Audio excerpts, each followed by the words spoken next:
This setup here today is to light Kujichagulia. And what has happened is we've learned over the time of tradition, and this red lantern would be tradition and reason. Reason would be the new things that come along. And this would be a new thing that comes along. You can light like this because there's certain places we will go that they will not allow or want you to use fire.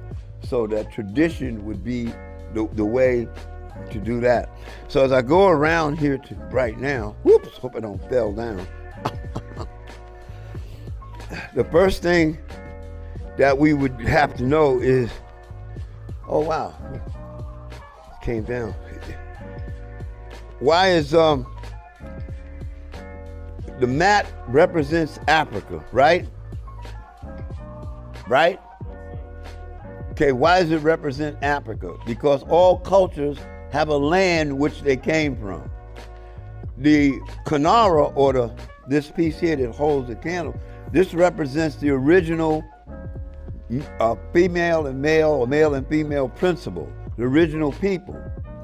The original people had rules, and these rules are represented by the candles.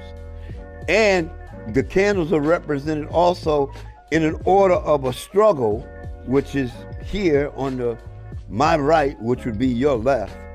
And the struggle also has a reward. Of course, nothing, you have the struggle and then you reward. But who are we talking about? We're talking about the black candle, which is black people, and it has two principles like umoja, the coming together of the male and female principle, or the coming together of the united of the idea of the individual and the what? The group. So when we talk about that, this candle, that yesterday, we have to name the candle in which we're going to use it. So one of the ways in which we do that is we mark the candle as the principle in which it's coming in. So this is the second day, so I have two when I mark it. And then I do the blessing of it with the oil that says that I am blessing or naming this candle in the name of Kujichagulia, which represents the individual and the group. And so I say, I bless this candle, or I name this candle in the name of Kujichagulia, okay? And then once I do that, then I can now light this candle in the name of Kujichagulia, and I'm doing it from the unity. There's two ways of doing that. You can take the unity candle out and leave this where it is, or you can take this one out and take it to the unity candle. So I'm doing that way now. So we would say, now if the people who were here that speaks Kiswahili, if they were here, they would be saying this in the Kiswahili. So I would light this candle. What did I name this candle? Kujichagulia. And I marked it so that this red candle goes only in this slot is for Kujichagulia. It wouldn't go somewhere else. And so I would say, like, I name this candle, in the name of Kujichagulia, or bless this candle in the name of Kujichagulia, rub it and put the oil on it, which I have right here. And somebody would say, well, what oil are you using? Well, that your family can use different ones, and depending on whether you're doing ritual or celebration or, but this one here is frankincense. I've used it here. And I have it right here. So now I would say, so one of the things that would be really tight is that you see the family holding Kujichagulia, and everybody holding on to it and then lighting. And then you would say there, I light this candle in the name of Kujichagulia. I want to also point out that there's three pieces to the candle. There's the body, which you see, and the color. Then there's the wick, and then there's the light.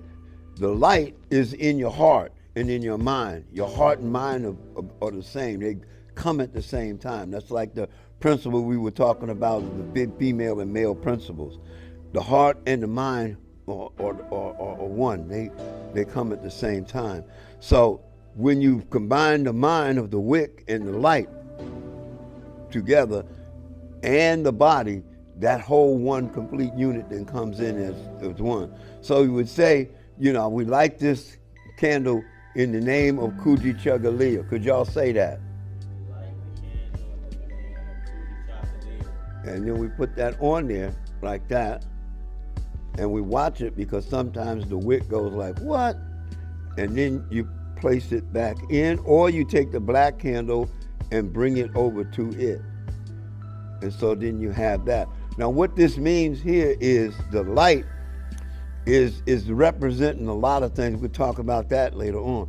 But the body is like your body, the wick is like your mind, and the light is that essence you carry of truth, justice, and the things that you know that are true. Your righteousness, things that you're doing that keeps things going right.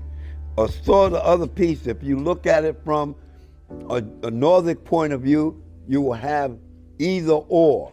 That means it's either right or it's what? It's wrong. But if you look at it from an African-centered point of view, we're trying to say it's balance. When things are out of balance, if your body's out of balance, you're sick. So we're looking at balance, to look where it's balanced. That's what these are represent now. The Kujichagulia. Does this individual candle here represents its individual self, or does it represent the whole and itself at the same time? Right. Could y'all say that? That's real important that we understand. That's an African-centered way of looking at it. So that means that you're a part of nature and you're an individual, but at the same time you're a part of nature.